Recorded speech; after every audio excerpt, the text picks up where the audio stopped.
Olá pessoal, nesse vídeo a gente vai falar um pouquinho sobre proposta triangular, bora junto?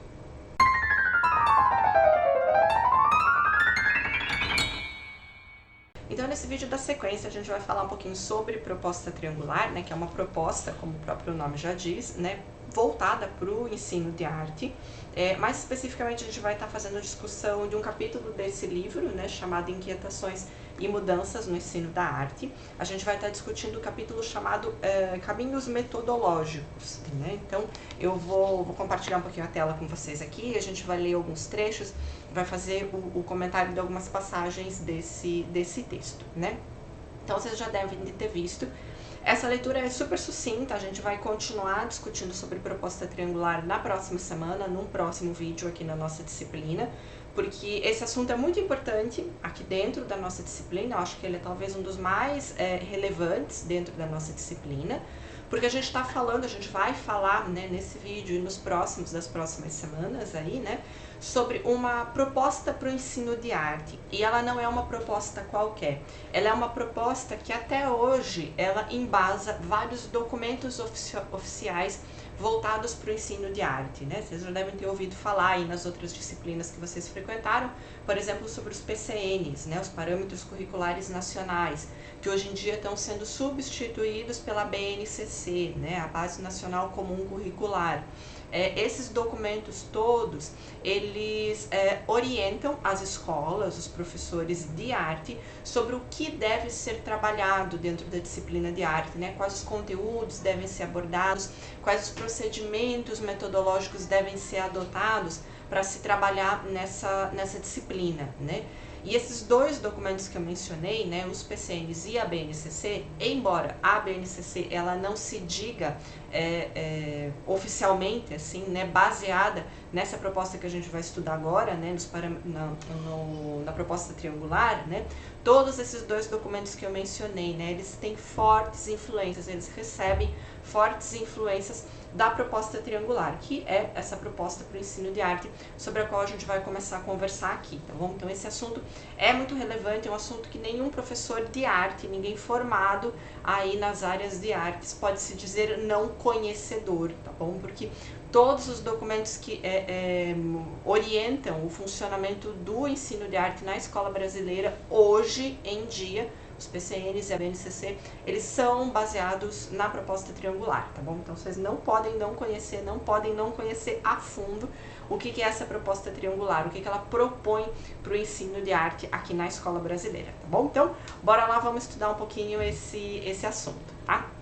Vocês têm aí o texto de vocês, né? Vocês já devem ter feito a leitura, né? Eu imagino, nessa altura do campeonato. E eu gostaria de fazer a discussão de algumas passagens mais específicas dentro dele, para a gente começar a ir se situando, né? Entendendo um pouco, fazendo o cenário do que é essa proposta, que a gente vai esmiuçar um pouco melhor na semana que vem. O texto de hoje é mais uma introdução, então vocês devem ter visto, ele é um texto super sucinto, muito pequeno, muito rápido de ler, né? Mas é mais para a gente começar a se situar nesse cenário e entender mais ou menos assim por alto o que é a proposta triangular. Eu quero começar a ler um pouquinho com vocês na página 65, que é esse trechinho ali que tá pintado no texto da tela, né? Que é um trecho que vai estar falando um pouco pra gente sobre da onde que vem essa tal dessa proposta triangular, né? Como a gente vai ver aqui no texto, ela não é uma super invenção nossa, né? Ela não é uma super invenção brasileira.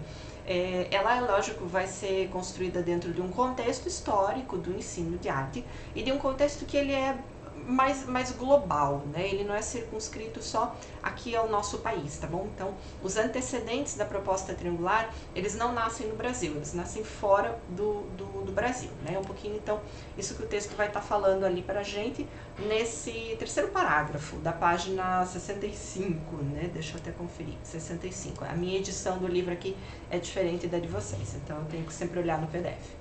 Mas bora lá fazer a leitura, né? O que esse trecho está dizendo pra gente, né? O que é essa história que ele vai contextualizar pra gente. Vamos entender um pouquinho.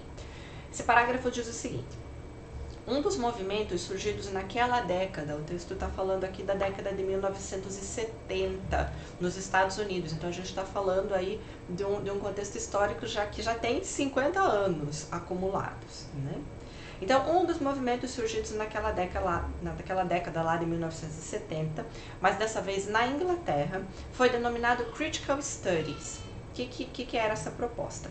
Ela surgiu em resposta à utilização da crítica de arte no ensino, com uma postura mais ligada ao enjoyment, já explico o que é isso, no lugar de uma apreciação mais ligada à leitura, análise e reconhecimento de uma obra como inserida em um universo histórico, estético e mesmo técnico, trabalhando de maneira inclusiva na formação prática dos estudantes ao considerar a arte contemporânea, a arte de outros tempos, a sociologia, a filosofia, a psicologia, na composição dos programas de ensino de arte. O que é isso que o texto está dizendo para a gente nessa passagem, né? Que essa proposta que a gente vai discutir hoje, ela na verdade nasce num contexto ali que estava acontecendo na década de 70, não só nos Estados Unidos, mas também na Inglaterra, né? Na Inglaterra a gente vai ter esse movimento aqui, né, que vai ser dominado de Critical Studies. O que esse movimento vai propor, né? O que esses pesquisadores, esses pedagogos que vão estar reunidos ali em torno dessa transformação do ensino de arte, né, que é esse movimento do Critical Studies, o que essas pessoas vão propor, né? O que elas vão ou melhor, primeiro, né, a que elas vão se opor, né?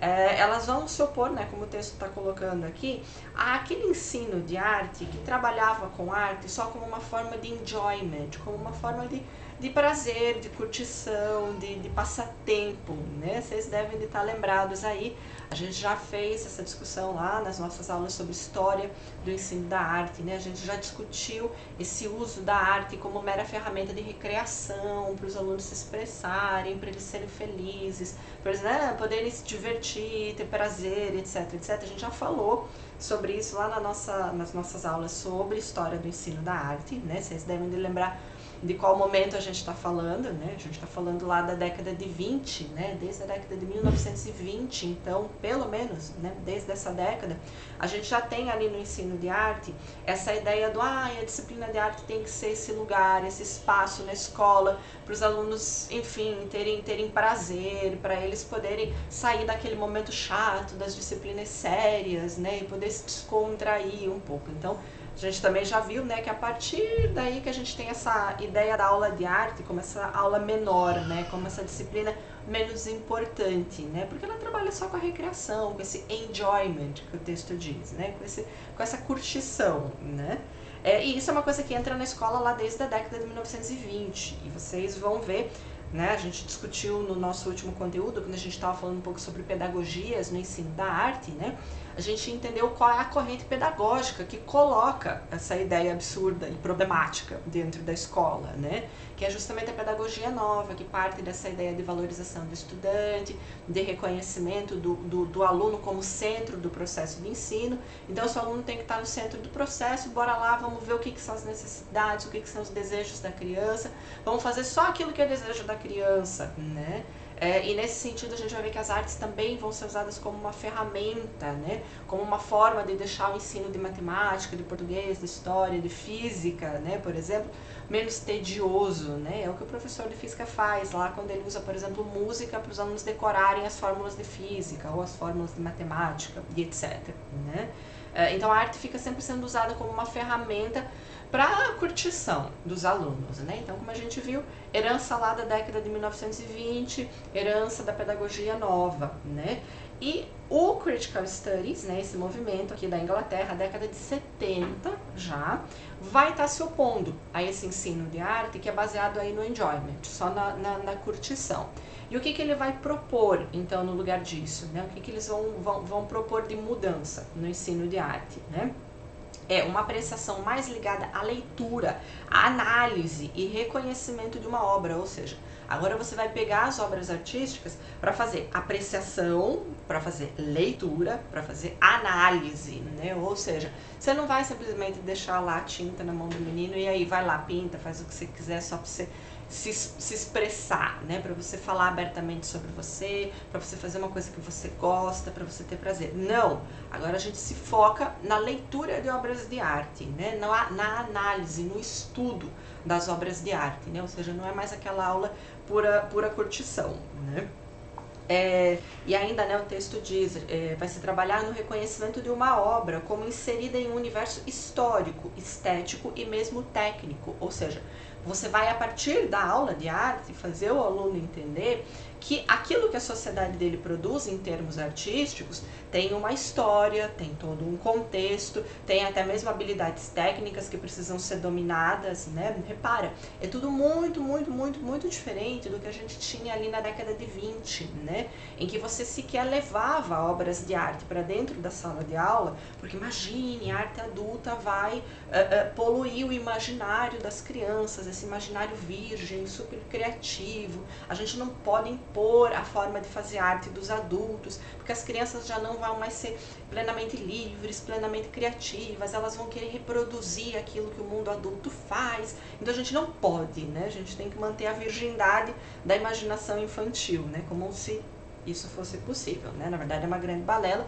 que a gente bem sabe que qualquer criança aí que está vivendo nesse mundo, ela com certeza já não tem mais um imaginário virgem, né? Ela já assistiu muito desenho animado, muita TV, muito filme, ela já ouviu muita música, ela já experimentou muitas formas de arte antes mesmo de chegar na escola, né? E formas de arte, obviamente, produzidas pelo mundo adulto, né? Então, não existe essa história, né, do imaginário virgem da criança.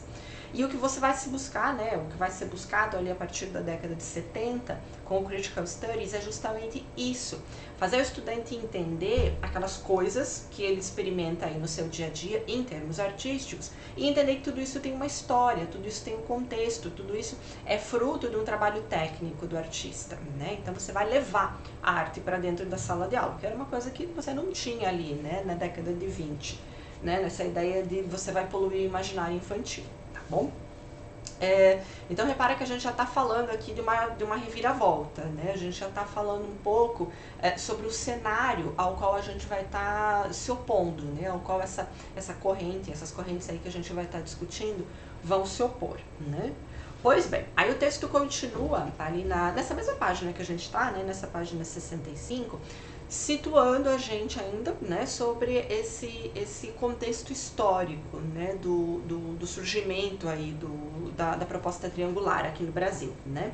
Ele vai falar na sequência sobre o cenário, né, que vai estar acontecendo um pouquinho ali dentro dos Estados Unidos, né. Até agora a gente falava sobre Inglaterra, Critical Studies, agora a gente vai falar sobre uma proposta que está se delineando ali nessa mesma década de 70, só que dessa vez dentro dos Estados Unidos, né. Então o texto fala ali sobre as investigações realizadas pela equipe ligada ao Getty Center, né, que é nos Estados Unidos, tá? Que naquele período, ali, década de 1970, apontaram para uma grande queda na qualidade do ensino da arte nas escolas americanas, seguida por uma perda de status perante as outras áreas de conhecimento contempladas no currículo escolar, né? É super década de 70 esse cenário, mas é extremamente atual, né, o que ele está dizendo pra gente. Os pesquisadores ali naquela época, década de 70, se deram conta que a arte dentro da escola estava perdendo status perante outras disciplinas, né? Ou seja, ela se tornou aquela disciplina menos importante que as outras, né? E ainda, né, que os professores, né, que as pessoas que estavam envolvidas ali com o ensino de arte estavam trabalhando com ensino de arte de péssima qualidade, né? O que estava sendo oferecido para os alunos é aquela coisa que a gente conhece muito bem aí da escola brasileira, né? A gente não vive uma realidade muito diferente dessa aqui que o texto está colocando, né? A gente sabe que muitas vezes o professor de arte, ele sequer é formado na área de arte, né? O que ele oferece em termos de ensino artístico é geralmente um ensino de péssima qualidade, né? Ou seja, ele não trabalha com conteúdos artísticos propriamente, né? Ou quando o faz, ele faz de forma assim, às vezes até deturpada ou de modo muito superficial. É um professor que pouco consegue auxiliar os seus alunos na construção dos conhecimentos que eles próprios, às vezes, já estão trazendo de casa, né? Às vezes o aluno conhece coisas de casa, que ele traz de casa, do seu convívio social, que até o professor mesmo nem conhece, em termos de arte, né? Então é um professor, assim, que pouco acrescenta na formação do aluno, né? E, consequentemente, é óbvio, né? Se você tem uma disciplina que é ministrada de forma tão superficial, tão rasa, eu sou a primeira a dizer que a aula de arte realmente não é uma aula importante na escola, né? Vocês devem de considerar comigo, né? Vocês devem de concordar.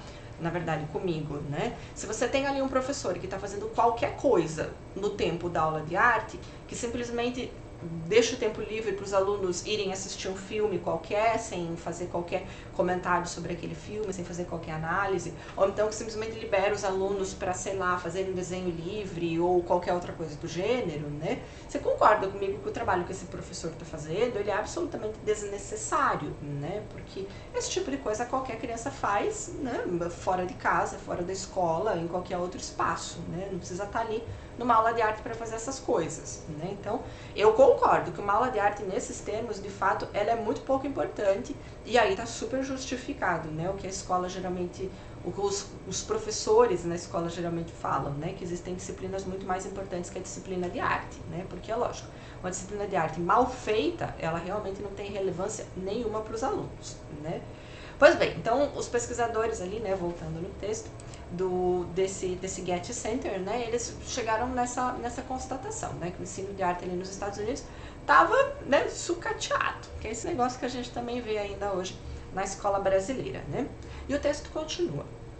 Diante dessa situação, os pesquisadores, levando em conta as falhas da área, tá, quanto às conquistas efetuadas por professores e ou programas bem-sucedidos, o que os pesquisadores fizeram? Eles concluíram ser necessária uma abordagem mais abrangente e mais substancial para o ensino da arte, ou seja, não dá para continuar nessa porcaria de ensino de arte que a gente tem hoje, né? A gente precisa que os estudantes tenham acesso aí a uma coisa um pouco melhor sistematizada, né? Exatamente o que a gente vai discutir na sequência, né? Como é que foi feita então essa sistematização do ensino, né? Aí o texto continua. Eles sistematizaram como consequência a proposta de DBAE. Eu sei que está escrito DBAE, mas a gente geralmente fala, né, sobre essa sigla em inglês, porque, né, ela surgiu aqui nesse contexto norte-americano, né, DBAE, que aponta para a necessidade de inclusão da produção de arte, crítica de arte, estética e história da arte, tá? Então, essas 4 áreas de estudo, né, deixa eu fazer assim, para ficar mais fácil. Essas 4 áreas de estudo, né, elas vão tá sendo contempladas na aula de arte, né, ou melhor, o que a proposta desses pesquisadores do Getty Center coloca para os professores é que a aula de arte, ela contempla essas 4 coisas, e não mais aquela, né, aquele só o laissez-faire, laissez-passer, né? Só a prática descontextualizada que a gente tinha até então, né? Então, a aula de arte agora precisa contemplar essas 4 coisas que são a produção de arte, ok, os alunos precisam desenhar, pintar, esculpir, fazer música, dançar, fazer teatro na aula de arte, eles precisam produzir, né? Então, a produção é uma das coisas que precisa acontecer dentro da aula, mas também os alunos precisam aprender a fazer crítica de arte. O que é a crítica de arte? É você saber analisar um trabalho de arte, é você saber, por exemplo, dizer por que você gosta ou por que você não gosta de determinado trabalho de arte, né? Você conseguir fazer essa análise, explicar um gosto, por exemplo, né? Terceira área, né, que é a estética, é esse campo da arte que está muito relacionado com a crítica da arte e que vai discutir, né, a estética é o ramo da filosofia, né, que vai discutir sobre arte, né, sobre o que faz de uma obra de arte uma boa obra, uma obra bela, né, enfim, a estética está discutindo essas questões, né, o que faz de uma obra de arte uma boa obra. Por isso as discussões sobre estética, elas geralmente estão muito ligadas ali com a crítica da arte, né? Para você analisar uma obra, para você saber dizer, ah, eu gosto dessa obra porque ela tem isso, ou porque ela tem aquilo, ou eu não gosto porque ela não tem isso, não tem aquilo, ou tem aquilo, tem aquele outro, né? Para você conseguir fazer esse tipo de crítica, né? É sempre interessante estar embasado ali no que diz a estética, né? Que é essa área da filosofia que vai estar estudando as obras de arte, né? O porquê que as obras de arte são boas ou não, o que é uma obra de arte boa, o que não é, e por aí vai, né? E a quarta área, né, o quarto elemento ali que tem que estar presente dentro de uma aula de arte, de acordo com essa proposta do DBAE, é a história da arte, né? Ou seja, a gente também precisa entender aquilo tudo que a gente vai ler, que a gente vai produzir, que a gente vai conviver com, né, em termos artísticos, a gente precisa entender todas essas coisas em termos históricos também, né? A gente precisa entender que aquilo que a gente vê como arte hoje em dia, né, que aquelas coisas que a gente tem acesso em termos musicais, ou mesmo em termos de pintura, de teatro, etc, né? Tudo isso é resultado da produção histórica, né? Daquilo que a nossa sociedade fez aí ao longo de centenas de anos, né, de milhares de anos. Então, a aula de arte agora precisa contemplar isso, de acordo com o DBA, né? O DBA está tentando resgatar um pouco esse ensino de arte sucateado ali na década de 70, né? Está tentando transformar um pouco esse ensino de arte e como é que ele vai fazer essa transformação, o que ele propõe é que agora a aula de arte seja sistematizada em torno desses 4 eixos, né? Tem que ter essas 4 coisas na aula de arte a partir de agora, né? Mas o texto continua ainda, né? A concepção da livre expressão vincula-se histórica e ideologicamente ao modernismo, né? Lembram? A ideia da livre expressão, escola nova, né? Essa ideia de que o aluno ele precisa se expressar livremente, o professor não pode intervir, o aluno tem que desenhar o que ele quer, como ele quer, o professor não tem que ficar dizendo o que o aluno deve fazer, não tem que ficar impondo modelos para o aluno copiar, né? O aluno tem que ser absolutamente livre, né? Então, essa concepção de livre expressão, como vocês bem se lembram, né? Ela se vincula ao modernismo, né? Em que momento que a escola nova entra no Brasil? É na década de 20. O que está acontecendo na década de 20? Semana de Arte Moderna de 22, né? Ou seja, é uma forma de ensino de arte, né? Essa forma ligada à livre expressão, que ela está ligada também a esse movimento modernista, né? A arte modernista, de forma geral, né? Essas coisas aparecem juntas aí, né? Então, né, a concepção da livre expressão vincula-se histórica e ideologicamente ao modernismo, pois enfatiza a visão pessoal como interpretação da realidade, ou seja, o que vale é aquilo que o aluno constrói pessoalmente, né, enquanto indivíduo, né? E valoriza também a emoção como principal conteúdo da expressão. O aluno tem que conseguir se expressar suas emoções. A função da arte é só isso, é dar vazão para ele se expressar, para ele falar sobre si, numa perspectiva muito individualista, né, muito individualizada. Então, né, valoriza lá a expressão, né, a expressão como principal conteúdo da expressão e a busca do novo, do original, né, como ideal a ser alcançado. Então você não pode expor a criança a formas de arte adulta. Por quê? Porque isso vai corromper o imaginário virgem, né, super original da criança, que não tem nenhuma referência externa. Então você não vai ficar falando sobre arte adulta para a criança, deixa ela trazer aquelas referências super originais que só ela vai ter, né? E é grande balela, na verdade, que a gente sabe que o imaginário da criança não é original e não é novo coisa nenhuma, né? Se você dá um pedaço de papel e uma caixinha de lápis de cor para uma criança desenhar, você bem sabe, né? Se você falar, faz desenho livre, aí o que a criança faz, né? Ela faz o Ben 10, ela faz o Homem-Aranha, ela desenha a Barbie, a Peppa Pig, ela desenha essas coisas super virgens do imaginário dela, né? Super criação da cabeça dela, né? Vocês sabem que eu tô sendo irônica, né? Ou seja, não existe imaginário virgem infantil, né? As crianças já estão expostas a uma série de referências aí, né? Pois bem, né, então disso resultou, diz o texto aqui, né, segundo os críticos dessa concepção, segundo os críticos da livre expressão infantil aí, disso resultou então uma defasagem entre a arte produzida no período e a arte ensinada nas escolas. Por quê? Você tem ali, década de 20, né, retoma comigo, né, o que está acontecendo no cenário artístico, década de 20, um boom, uma enorme transformação em termos artísticos, né? Você pode pensar aí no mundo, né? É o momento em que a gente tem o rompimento do romantismo, é o surgimento da música dodecafônica, né? Das formas até atonais de se fazer música, né? Ou seja, você está rompendo com toda uma tradição artística, né? O que acontece lá na pintura, por exemplo? A gente já viu aqui quando estava falando um pouco sobre a história do ensino da arte, né? É o momento do modernismo, né? É o momento de todos aqueles ismos, né? O cubismo, o expressionismo, o futurismo, né? Ou seja, todas aquelas formas de arte que vão estar rompendo com a tradição, aquela tradição romântica, aquela tradição neoclássica de representação que a gente tinha até então, né? Ou seja, década de 20, em termos artísticos, é uma enorme transformação que está acontecendo, né? E é uma transformação que, lógico, vem aí para mudar com a arte dos anos seguintes, né? A arte nunca mais foi a mesma depois, né? E é uma transformação positiva nesse sentido, né? Porque você vai tá fazendo transformações que elas vão continuar na sequência, né? E o que você tem aqui no ensino de arte nessa mesma década de 20? É o contrário, né? É o sucateamento da escola. Por quê? Porque você parte para essas ideias muito escola novistas, ok, bacana, falam sobre a valorização do aluno, sobre colocar o aluno no centro do processo. Isso são coisas necessárias, com certeza.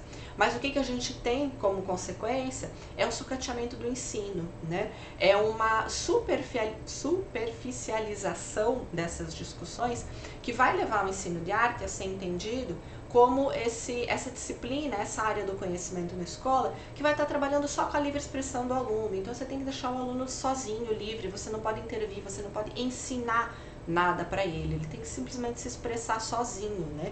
Como se fosse possível isso, né? Como se isso realmente fosse respeitoso, como se isso realmente promovesse a liberdade expressiva da criança. E não é verdade, né? Alguém que não tenha os meios, que não tenha as ferramentas para conseguir se expressar, não é livre para se expressar. Alguém que não domine os meios de expressão não consegue expressar nada, não consegue se fazer entendido pelos outros, né? Então o que a gente vê na escola nessa mesma época, na década de 20, é o ensino de arte perdendo completamente o seu prestígio, perdendo completamente a sua relevância dentro da escola, né? E é lógico que esse cenário todo não é exclusivo do Brasil, isso também está acontecendo, a gente está discutindo aqui, né? Também está acontecendo na Inglaterra, também está acontecendo nos Estados Unidos, é uma coisa generalizada pelo mundo. E nos Estados Unidos está surgindo então essa proposta do DBAE que a gente está falando, né? Que está se opondo aqui então a esse modelo, né? Essa forma de ensino de arte aí muito modernista, né? Muito escola novista. Inclusive, acho que a gente está num ponto do texto em que a gente pode já responder um pouquinho das nossas questões norteadoras de leitura, né? Que a gente tem lá no fórum dessa semana. Bora dar uma olhadinha nisso? Então, a primeira pergunta que a gente tem ali essa semana para responder, né, é a seguinte, né? Observando o DBAE norte-americano, né? Esse aí sobre o qual a gente acabou de falar, né? Responda. Aí tem duas questões para a gente pensar, né? Letra A. Ele se opõe a que tipo de ensino de arte que estava vigente na época da sua implementação, né? Isso daqui a gente acabou de discutir, né? O DBAE vai vir em oposição àquele ensino de arte que é baseado na ideia de livre expressão, né? Ou seja, que é um ensino de arte fundamentado nos ideais da escola nova e também do modernismo, né? Como a gente acabou de dizer. Então, o DBAE se opõe a tudo isso, né? A esse ensino de arte modernista, escola novista e que está ali sendo implementado, então, na escola desse momento, né? Letra B de bola, né? O que propõe o DBAE para transformar o ensino de arte, né? Então, como a gente viu, o DBAE ele vai propor aquelas 4 ações, né? Ou seja, aquelas 4 atividades que precisam ser realizadas na aula de arte, né? A produção artística, ou seja, precisa ter a parte do fazer, né? Do fazer música, do fazer teatro, do fazer desenho, etc, etc, né? Tem a parte do fazer, mas tem também a parte da crítica, né? Que está relacionada à análise das obras, né? Ao entender, ao justificar um gosto, né? Tem a estética, que é essa área de estudo que vai dar fundamentação para toda a crítica, né? Ou seja, essas duas coisas estão intimamente relacionadas, né? A estética e a crítica, né? Elas permitem ao estudante entender, né? Saber emitir um juízo sobre uma obra de arte. E o quarto aspecto que a gente discutiu, né? Então, a questão da história da arte, né? A gente precisa também estudar a história, né? Situar os objetos artísticos, né? Dentro desse contexto histórico, tá? Então, é isso o que propõe o DBAE, né? Então, ali as nossas questões já estão sendo respondidas, né? Por esse pedacinho nosso aqui do texto, né? Mas acho que a gente pode voltar um pouquinho agora lá pro texto de vocês, porque tem uma parte na sequência que vai estar falando um pouquinho pra gente sobre, tá, e aí, Brasil, né? A gente falou bastante aqui, mundo, né, década de 20, aquele ensino modernista, escola novista, né, que trabalhava só com a livre expressão.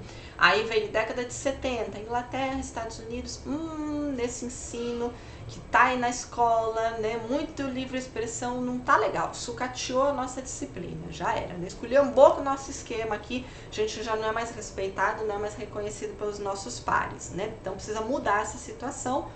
que acontece? Surge lá nos Estados Unidos esse movimento, né, essa proposta, na verdade, do DBAE, né, que vai propor ali as 4 ações para o ensino de arte, né, nada de ficar só fazendo produção na aula de arte, nada de só deixar o aluno livre lá desenhando, pintando, fazendo as teatralizações dele, cantando, fazendo o que ele quiser na aula, não, nada disso, nada de só produzir. Agora a aula de arte tem que ter essas 4 coisas que a gente acabou de falar, né, inclusive tem que trazer arte do mundo adulto para essa meninada aí dentro da escola, né.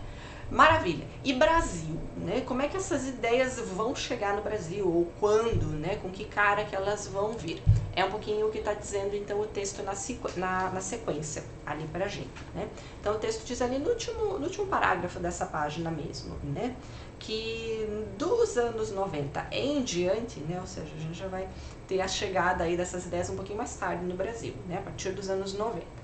Então, dos anos 90 em diante, temos aqui no Brasil, sistematizada por Ana May Barbosa, tá? Esse é um nome bem importante aqui na nossa disciplina.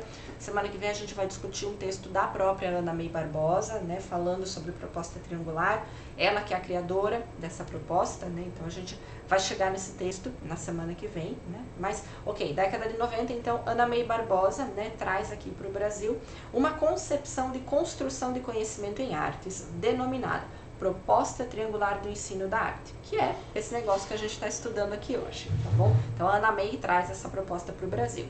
Nela, postula-se que a construção do conhecimento em arte acontece quando há interseção da experimentação com a codificação e com a informação. Então, se vocês repararam aqui nos meus dedinhos, né, falei sobre 3 coisas, vocês já estão deduzindo, né, por que é proposta triangular, né, porque são 3 coisas que a gente vai enfocar agora na aula de arte, né? Pois bem, considera-se como sendo objeto de conhecimento dessa concepção a pesquisa e a compreensão das questões que envolvem o modo de interrelacionamento entre a arte e o público, né? Ou seja, agora você vai pesquisar, você vai buscar entender como é que o público se relaciona com a arte, né? Não só como é que se produz arte, mas como que o público se relaciona de formas diversas, né? A maioria das pessoas, inclusive, não é aí na sociedade produtor de arte, né? A maioria das pessoas não é artista, mas a grande maioria das pessoas se relaciona com arte, né? De outros modos que não seja produzindo, né? Propondo-se, então, que a composição do programa do ensino de arte seja elaborada a partir das 3 ações básicas que executamos quando nos relacionamos com a arte, né? Então, aquilo que eu estava dizendo para vocês. A maioria das pessoas, quando se relaciona com a arte, não se relaciona fazendo, né? A maioria das pessoas que você conhece aí no seu dia a dia não são artistas, né? São pessoas que fazem outras coisas da vida, né? Então, a maioria das pessoas não produz arte, embora produzir seja uma das possibilidades, né? A maioria das pessoas se envolve com arte de outras formas, né? Que é o que vai propor a proposta triangular, né? É o que ela vai dizer, que a gente se envolve com arte fazendo o quê? Lendo, né? Ou o ler obras de arte, né? Ou seja, apreciando obras de arte, tá? Quando a gente fala em ler aqui, a gente não tá falando só em ler no sentido ler um texto, ler uma partitura, tá? Mas ler no sentido apreciar, tá bom? Então, ler ou apreciar obras de arte. Fazer arte, ok, muitas pessoas fazem, né? Ou às vezes não se dizem artistas propriamente, mas, por exemplo, cantam por aí, cantam quando vão à igreja, cantam dentro de casa enquanto estão fazendo faxina, né? Tô dando exemplos chulos, mas ok, as pessoas também se relacionam com arte, fazendo arte. E também se relacionam com arte contextualizando, tá? Inclusive, uma das formas de contextualização é a histórica, né? Por exemplo, entendendo aquilo que elas veem como resultado de um produto histórico ou como resultado de um meio social e etc, etc. Né? Então as pessoas também fazem isso, tá? Também contextualizam, também inserem dentro de um contexto aquelas coisas que elas consomem em termos artísticos, tá? E quando eu tô falando aqui que elas consomem em termos artísticos, eu estou pensando de forma ampla, tá? Não só aquelas coisas que a gente vê quando vai ao museu, porque, ok, muita gente não vai ao museu, né? Ah, não estou falando só daquelas coisas que a gente ouve quando a gente entra no Teatro Amazonas, porque, ok, muita gente nunca pisou no Teatro Amazonas, né? Mas eu estou falando, inclusive, daquelas coisas que as pessoas consomem, por exemplo, quando baixam música no YouTube para ouvir, né? Ou quando, sei lá, ligam a TV à noite e assistem novela, né? Ou sei lá, essas várias coisas que a gente faz que podem não ser reconhecidas propriamente como arte, né? Por exemplo, uma novela não é arte, sei lá, o MC não sei o que lá que seu também não pode não ser entendido como arte, né? Mas ainda assim são manifestações que dizem respeito a esse campo do sonoro, do visual e etc, né? Que a gente também precisa aprender a apreciar, que a gente também precisa aprender a consumir, aprender a criticar, inclusive, aprender a entender como resultado de um contexto, né? E tudo isso devia de ser trabalhado na aula de arte, né? Eu sei que não é, mas ok. A partir da década de 90 é o que está dizendo o texto ali pra gente, né? A gente vai ter, entrando no Brasil, essas mesmas ideias que a gente já estava discutindo lá, relacionadas ao DBAI, né? É lógico que não são bem as mesmas, o DBAI trabalha com 4 ações, né? Enquanto a proposta triangular vai estar trabalhando com 3. Lembra lá quais são as do DBAI, né? O DBAI trabalha com produção, ok? Proposta triangular também está falando de produção, né? Mas o DBAI tinha a crítica e a estética, que agora a proposta triangular vai juntar dentro dessa ação entendida como a leitura, né, a apreciação de obras de arte. E a quarta lá do DBAI era a história da arte, né, que agora na proposta triangular vai se tornar contextualização, porque ok, a gente vai entender as obras em termos históricos também, como resultado de um processo histórico, mas essa contextualização ela não precisa ser só histórica, né, um pouquinho que a gente vai discutir na sequência. Ela pode ser uma contextualização psicológica, né, eu posso entender por que, sei lá, Van Gogh produzia as obras como produzia, né, muitas pessoas justificam, é porque ele tinha depressão, né, ou então Artaud ali no pessoal do teatro, né, por que ele propôs tudo que ele propôs em termos de, é porque ele sofria eu não lembro exatamente o que, mas ele chegou a ser internado num hospício na época, ser reconhecido como louco, né, então, enfim, tem essa contextualização psicológica que a gente pode fazer dos artistas e de suas obras. Essa contextualização também pode ser sociológica, né? Por que, sei lá, na época de Mozart se tornou um super compositor? Por que Anitta hoje é uma grande artista, né? Porque ela é reconhecida dentro de um determinado contexto social como tal. Se o contexto social fosse outro, certamente essas pessoas não seriam reconhecidas desse modo. E por aí vai, tá bom? Então, proposta triangular trabalha com essas 3 ações, a da contextualização é a terceira delas, tá bom? Que trabalha numa vertente aí mais ampliada, né? Não é só uma contextualização histórica, né? Então, nesse sentido, a proposta triangular, ela é uma herdeira do DBAI, mas ela não é uma cópia do DBAI, né? A gente vai discutir isso um pouquinho melhor no texto da semana que vem, mas ok, já fica desde já, então, essa questão para a gente começar a pensar, tá bom? Essas definições aí sobre o que é a proposta triangular, né? O texto de vocês ali na sequência vai explicar um pouquinho melhor para a gente, de forma um pouquinho mais detalhada, o que são essas 3 ações da proposta triangular, né? Então, o ler obras de arte é a primeira que a gente tem ali, né? No último parágrafo amarelinho que eu grifei para vocês, que vocês estão vendo ali na tela, né? Bora ler juntos o que o texto está falando, né? O texto diz assim: ler obras de arte. O que é isso? Ação que, para ser realizada, inclui necessariamente as áreas de crítica e de estética, né? Aquilo que eu estava falando.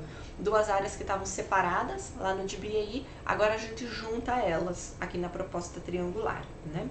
A leitura de obras de arte, né, envolve o questionamento, a busca, a descoberta e o despertar da capacidade crítica dos alunos, né? Aquilo que eu dizia, né? O que faz um crítico artístico, o que faz um crítico de arte, um crítico de cinema, um crítico musical, o que essas pessoas fazem, né? Elas fazem crítica, ok.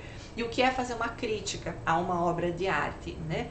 É apontar pontos positivos, coisas que são boas, coisas que não foram boas, às vezes, por exemplo, na interpretação de um músico, ou na execução de um quadro, na realização de um filme, né? Esse é o papel do crítico, né? É avaliar aquelas obras de arte, né? Que ele se propõe ali a criticar, né? As interpretações oriundas desse processo de leitura, relacionando o sujeito, obra, contexto, não são passíveis da redução certo ou errado, ou seja, o que o crítico faz não é dizer, tal pintor é um pintor certo, ou tal músico é um músico que faz as coisas errado, né? Não é tão simplista assim o trabalho do crítico, né? Não é tão simplista assim o trabalho de fazer uma leitura de uma obra de arte, né? Não significa simplesmente julgar como certo ou como errado, como bom ou como ruim, absolutos, né?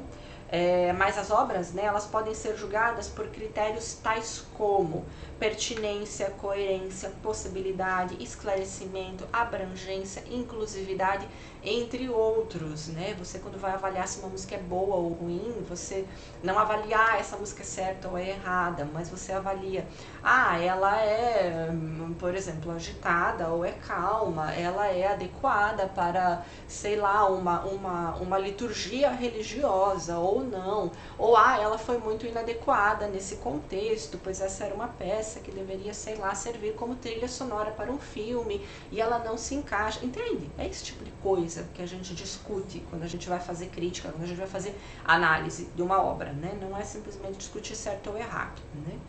E é o tipo da coisa que dificilmente a escola ensina a gente a fazer, né? Eu sei que década de 90, né, essas ideias foram trazidas para o Brasil, desde a década de 90, a Ana May está falando sobre bora colocar leitura dentro da sala de aula, bora colocar leitura na aula de arte, mas a gente ainda sabe que muito poucas escolas, muito poucos professores trabalham efetivamente com isso, né? Trabalham efetivamente com apreciação dentro da aula de arte, né? E isso é uma coisa que, vocês aí, pessoal da música, né?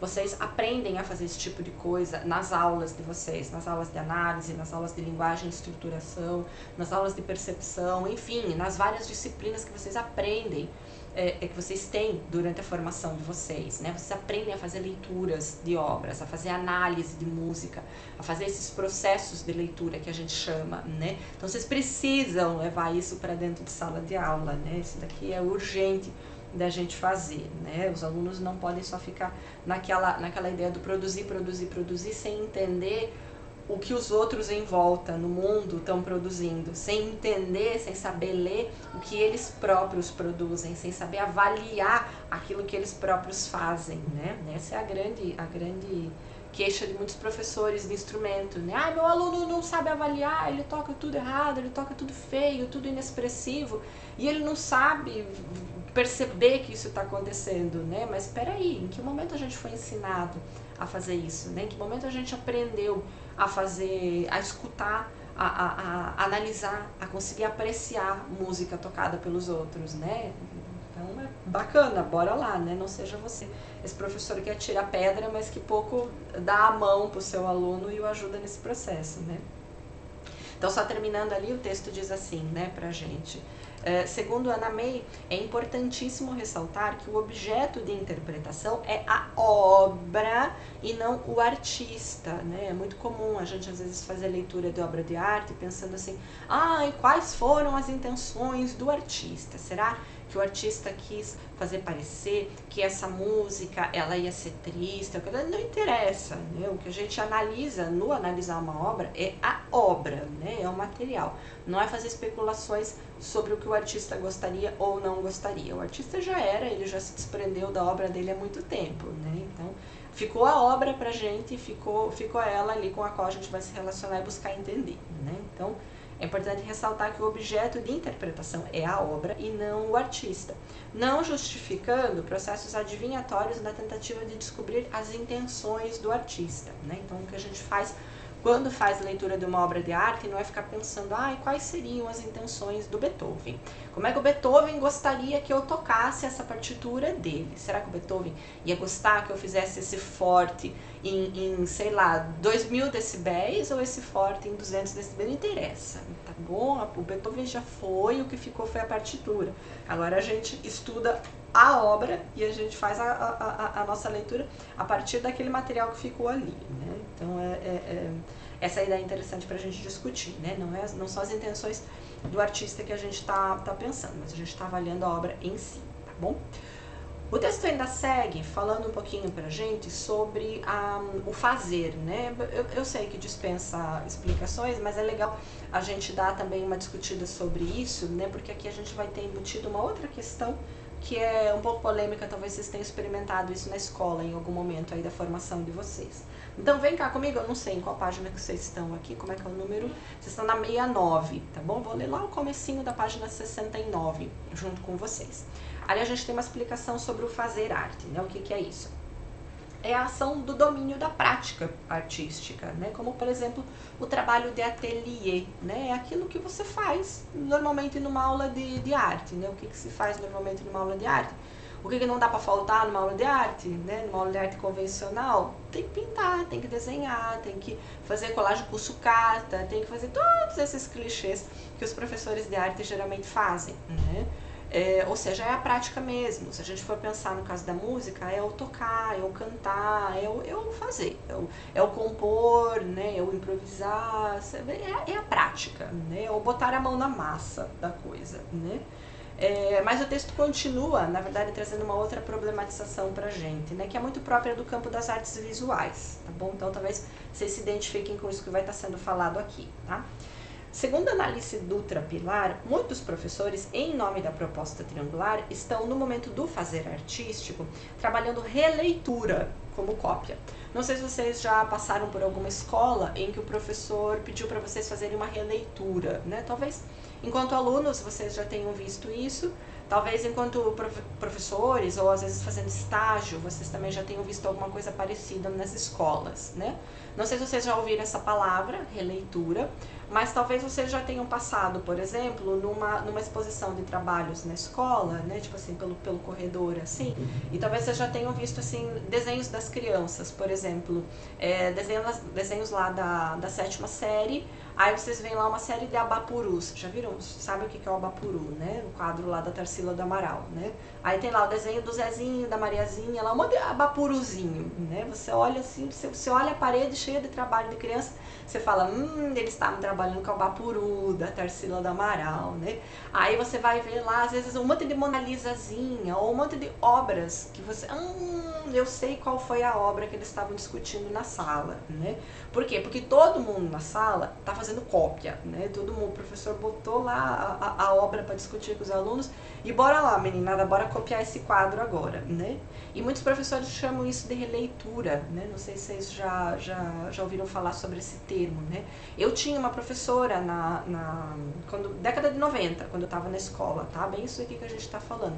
Década de 90, o momento em que entra a proposta triangular ali no ensino de arte aqui dentro do Brasil, né? Eu frequentei a escola na década de 90, né? E era bem isso. Minha professora de arte na década de 90 fazia releitura com a gente, né? E a releitura que ela fazia era justamente isso. Ela colocava as imagens, né? As reproduções de quadros famosos, ela pregava no quadro, né? Aquelas que a gente comprava na banca, né? Você comprava uns quadros grandões impressos assim. Aí ela colava no quadro e falava assim, agora desenhem esse quadro aí do jeito que vocês conseguirem, né? E lá ia a gente ficar copiando os elementos e tal. Então, tinha 30 alunos na turma, eram 30 quadrinhos iguais àquele que a professora colocou lá na frente pra gente copiar, né? Então era essa a ideia, né? Trabalhava-se muito com esse conceito, com essa ideia de releitura. Mas o texto está dizendo pra gente, né, que isso daí que você está fazendo não é releitura, isso daí é cópia, né? E a autora ali que está criticando, né, a analista Dutra Pilar, ela pergunta assim, né, o que se quer com isso, né? Por que um professor de arte bota os alunos para copiarem um quadro, né? O que se quer com isso? A cópia diz respeito ao aprimoramento técnico, ok, é uma coisa que os artistas fazem durante a sua formação, mas para adquirir técnica, né? Essa é a única questão, né? Uma coisa que você faz para se apropriar de uma técnica, para aprender a desenhar, para aprender a pintar, para aprender a usar tinta, para aprender a usar o lápis, aprender a calcular proporção e etc, etc, né? Então, ok, a cópia diz respeito ao aprimoramento técnico, né, por apropriação de procedimentos e tentativa de imitação nas resoluções de problemas, mas, né, sem transformação, sem interpretação e sem criação. Na releitura, há transformação, interpretação e criação com base em um referencial. O que deveria ser o trabalho de releitura? Ele não deveria ser uma mera cópia, né? Ele é o momento do fazer na aula de arte, né? Ele é o momento do fazer artístico. E esse fazer artístico tem que ser como, né? Ele tem que envolver transformação, ele não tem que envolver mera cópia, né? Ele tem que envolver interpretação, ele tem que envolver criação, né? Então a ideia não era o aluno simplesmente copiar, mas era o aluno interpretar esse referencial. Era ele se apropriar daquilo em termos gerais que o referencial está tentando colocar. Ah, nossa, por exemplo, esse quadro que eu estou vendo, a Mona Lisa, o autor está trabalhando aqui, sei lá, a ideia dos planos, né? Ele trabalha com essa ideia de primeiro plano, segundo plano, terceiro plano, né? Tem um mais distante, está trabalhando com a ideia de ponto de fuga, né? Ou seja, não sei se eu estou falando grego, se vocês estudaram, vocês provavelmente estudaram tudo isso daqui com a professora Luciane, lá na aula de História da Arte, né? Isso tudo que eu estou falando para vocês. Ou seja, existem elementos ali naquele quadro que outros artistas que, por exemplo, vieram depois do Leonardo da Vinci, eles olharam para aquela obra e falaram, olha aqui que coisa bacana, eu posso fazer isso também nos meus trabalhos. E os artistas que vieram depois de Leonardo da Vinci não ficaram pintando só Mona Lisas, né? Eles não pintavam só mulherzinhas lá de meio de perfil, né? Eles faziam outras tantas obras, né? Eles produziam as suas próprias poéticas, mas ok, usando recursos que eles viram, por exemplo, naquela obra que estava ali diante deles sendo interpretada, né? Então esse é o trabalho que deveria ser feito com a releitura, né? Estou dando aqui o exemplo das artes visuais, mas esse é o trabalho, por exemplo, que a gente, professor de música, pode fazer com os nossos estudantes, né? Quem estava vendo esse vídeo, quem trabalha lá com a gente no LACEN, né, já vai entender do que eu estou falando, né? Por exemplo, quando você vai trabalhar composição com as crianças, né, com um grupo de alunos, você faz o quê? Você manda eles copiarem uma peça que eles ouviram, você manda eles copiarem uma solução, sei lá, uma solução harmônica de encadeamento. Não, você não faz isso, você não trabalha nessa perspectiva da cópia. Mas você faz o quê? Você mostra para eles um referencial, né? Pessoal do LACEN lá, por exemplo, no semestre passado, né? As crianças estavam compondo, ouvindo música de Beethoven, né? E elas ouviam as peças do Beethoven, não para fazer igual Beethoven, mas para entender, por exemplo, como é que Beethoven trabalha com a ideia de repetição e variação. Para entender como é que Beethoven, por exemplo, organiza as frases musicais. Tem quantas semifrases dentro de uma frase? Ou como que a gente entende que uma frase terminou, né? Para a gente estudar ali, então, a questão da desaceleração rítmica, né? Eu não quero que os alunos reproduzam aquela melodia que eles viram ali do Beethoven e, sei lá, reharmonizem ela.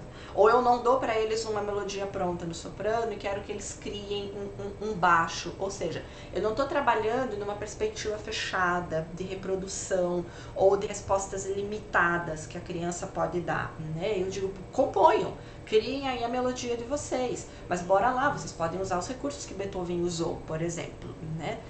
Isso é trabalhar nessa perspectiva da releitura, isso é trabalhar nessa perspectiva do fazer artístico propriamente, e não da mera cópia, da mera reprodução, que é uma coisa que a gente viu lá que a escola tradicional fazia, que a pedagogia tecnicista veio fazer depois, né?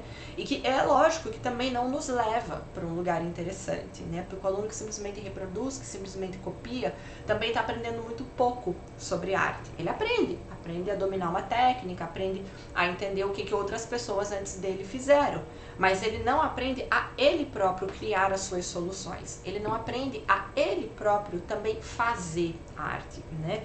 E isso é o problemático na coisa, né? Que a gente está criando robozinhos, papagaios que imitam, né? E pessoas pouco autônomas, né? Pessoas que pouco conseguem dar suas contribuições, né? Enfim, para a produção artística aí da sua sociedade, né?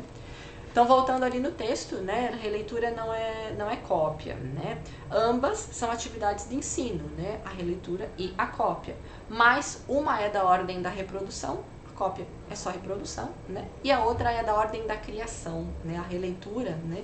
Quando você dá uma referência artística para um aluno, quando você apresenta para ele uma composição, uma outra obra artística, uma pintura, por exemplo, como uma referência do que ele pode fazer para o seu trabalho, mas não como algo que deve ser copiado, como algo que deve ser imitado, quando você dá essa referência para ele próprio fazer o dele de forma mais livre, aí sim você está trabalhando nessa vertente da da criação, que é o que diz o texto, né? O fazer é essa ação do domínio da prática, da criação artística mesmo, né? Então, trabalhar a criação de fato, trabalhar o fazer de fato, significa não trabalhar somente na perspectiva da cópia, né?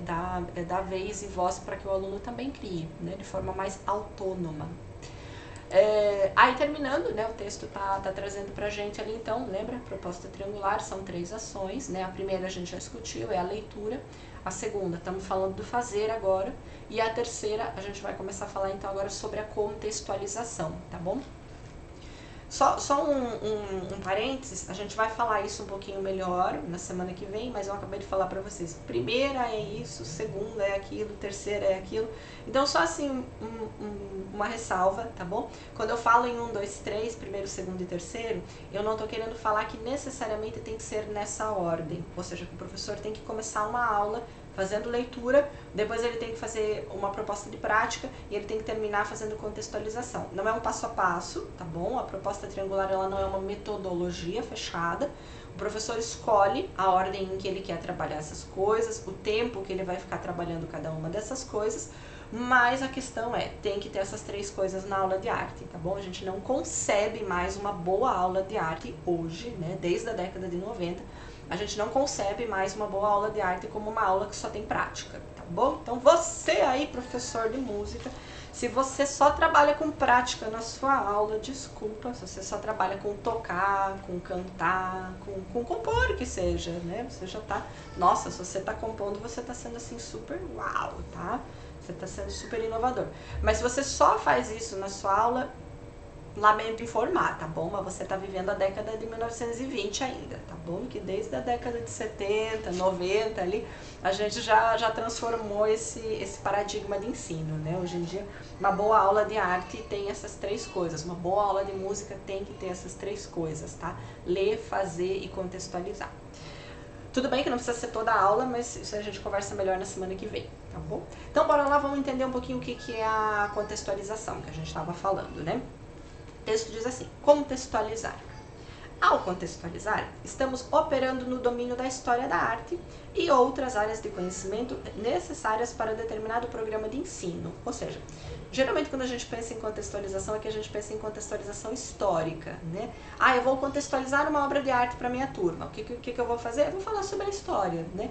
Ah, essa é uma obra de arte que pertence ao período barroco, ela foi produzida no ano tal estava acontecendo tal coisa no mundo, estava acontecendo tal coisa aqui no campo da história da arte. Esse é geralmente o que a gente entende como uma contextualização histórica. Mas a contextualização aqui na proposta triangular, como eu já vinha dizendo para vocês, ela não precisa ser só histórica, tá? Vamos ler, né?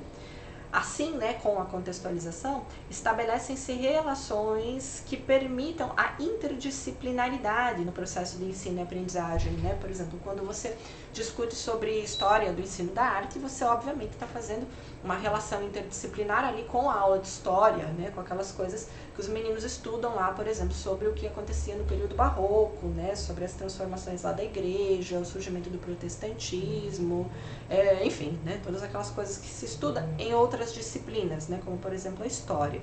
Então, quando você faz contextualização na aula de arte, você está abrindo uma porta para o trabalho interdisciplinar, que é uma coisa super legal, né? Operar de maneira connatural a linguagem hipertextual é em si mesmo uma forma de conhecimento relativizada, né? O que o texto está querendo dizer?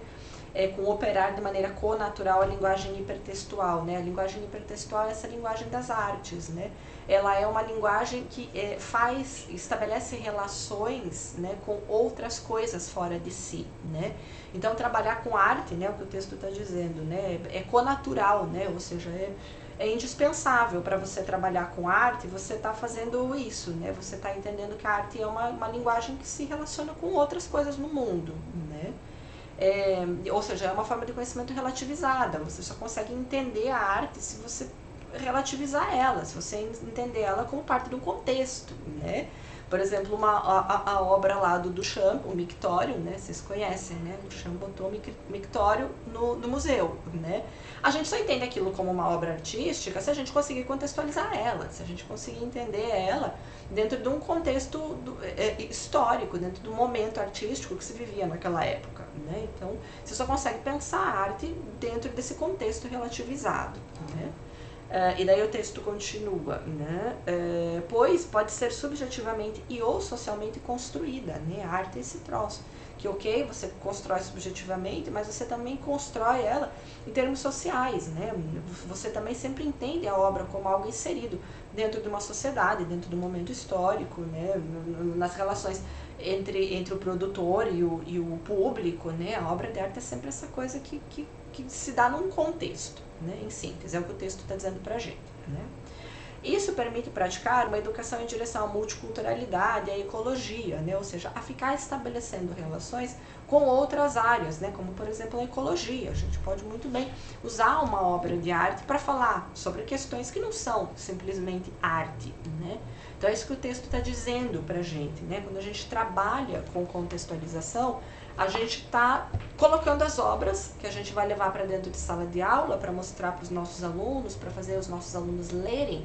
A gente vai colocar essas obras dentro de um contexto que é histórico, mas que também é social, né? Como eu dizia para vocês, eu só consegui entender que a Anitta faz sucesso se eu inserir ela dentro de um contexto, né? Esse contexto social e cultural que a gente tem hoje, né? A Anitta provavelmente na época de Mozart não faria sucesso, a Anitta faz hoje, né? E Mozart hoje não faz, por quê? Porque é outro contexto, né? É outro contexto que é midiático, né? É aquele em que não se produz só música, é aquele em que a música é vendida junto com a imagem do artista, junto com o videoclipe, junto com a moça que rebola, com a moça bonitinha que rebola e etc. Então por que Mozart não faz sucesso? Porque não é uma bunda rebolando, né?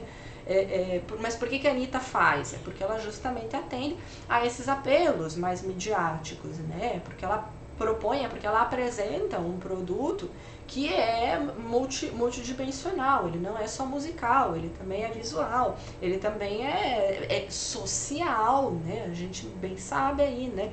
Como é que você entende hoje em dia um adolescente que não conhece a Anitta, que não curte a Anitta, que não ouve a Anitta, né? Pô, é alguém que não está inserido socialmente, então para você entender um adolescente hoje em dia, né, ou melhor, para que o adolescente se insira socialmente, ele tem que gostar dessas coisas, ele tem que consumir essas coisas, né, e por aí vai.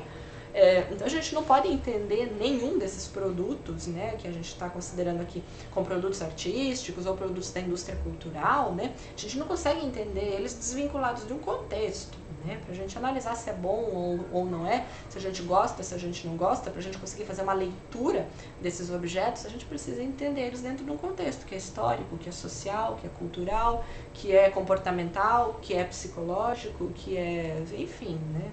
A gente pode estabelecer 1000 relações aí entre a obra e o que a cerca, né? E é isso o que se propõe aqui, então, em síntese, né, na proposta triangular. Acho que a gente está num ponto da nossa discussão em que a gente também consegue voltar um pouquinho lá para as nossas questões norteadoras de leitura e discutir a segunda questão nossa, né? Bora lá fazer isso. Nossa segunda questão aí, né, então explique o que sugere a proposta triangular, mencionando as 3 ações básicas que a propõem, né? Então, só sintetizando tudo isso que a gente disse, né? A proposta triangular, então, propõe uma transformação do ensino de arte que a gente tem, né, até o seu surgimento aqui no Brasil, que é também aquele ensino que a gente já respondeu na questão 1, né? É um ensino baseado ali na livre expressão, né? Muito escola novista e modernista ainda, né? E o que a proposta triangular vai propor? Ela vai propor uma mudança nesse modelo de ensino, né? E que tipo de mudança ela vai propor? Que a aula de arte agora esteja baseada nesse tripé, né? Nessas 3 ações. Tem que ter leitura na aula, tem que ter fazer e tem que ter contextualização. Aí é lógico que vocês não vão responder as coisas simplonas desse modo, vocês vão me explicar o que é leitura, né? É esse ato de interpretação, é esse ato de buscar compreender, de buscar analisar a obra de arte, né? Lembra que é a obra de arte e não o artista, né, que a produziu. Segundo passo, o do fazer, né, é o momento da criação, ou seja, não é o momento em que você trabalha cópia com os alunos, né, é o momento em que você trabalha a criação autônoma, uma criação que, é lógico, vai estar sendo esclarecida, ela vai estar sendo ilustrada por outras referências artísticas, né, que o aluno já experimentou ali enquanto ele estava fazendo leitura, né. Então essas referências adquiridas no momento da leitura, elas são levadas para o fazer, mas elas não são levadas meramente como cópia, né? Não é simplesmente uma reprodução daquilo que eu vi lá no quadro ou na música que eu apreciei, né? Mas é sim você usar aquilo como referencial para que o aluno construa as suas próprias práticas, né? Para que o aluno construa a sua própria música, o seu próprio desenho e etc, né? E o terceiro, né, a terceira coisa que a gente discutiu aqui também é a contextualização, né, entender essas obras, né, aquelas que o aluno aprecia, né, ali dentro de sala de aula, no momento da leitura, é entender elas como sendo resultado de um contexto que é histórico, mas que também é social, que também é psicológico, que é também, sei lá, ecológico, né, dependendo do que o artista faz, né, de como ele trabalha, enfim, né, há um contexto que precisa ser entendido para que a gente também entenda a obra de arte, ok? Então, em síntese, né, era basicamente isso que o texto estava dizendo hoje. Falei para vocês, né, esse texto é um texto super introdutório, ele é um texto ainda muito pequenininho, a gente tem outras questões para problematizar mais, para a gente entender melhor no texto da semana que vem, mas como o texto da semana que vem é uma leitura um pouquinho mais complexa, eu gosto de sempre começar com esse, que ele é uma discussão bem rápida, bem sucinta, só para a gente se situar, do que a gente está falando, que daí a gente chega no texto da semana que vem e vai entender tudo um pouco melhor, vai conseguir se organizar um pouquinho melhor na leitura, tá bom? Então é isso por enquanto, a gente se vê no próximo vídeo e espero ver as respostas de vocês aqui a essas questões norteadoras de leitura nossas, beleza? Então é isso por enquanto, a gente se vê no próximo vídeo. Tchau, tchau!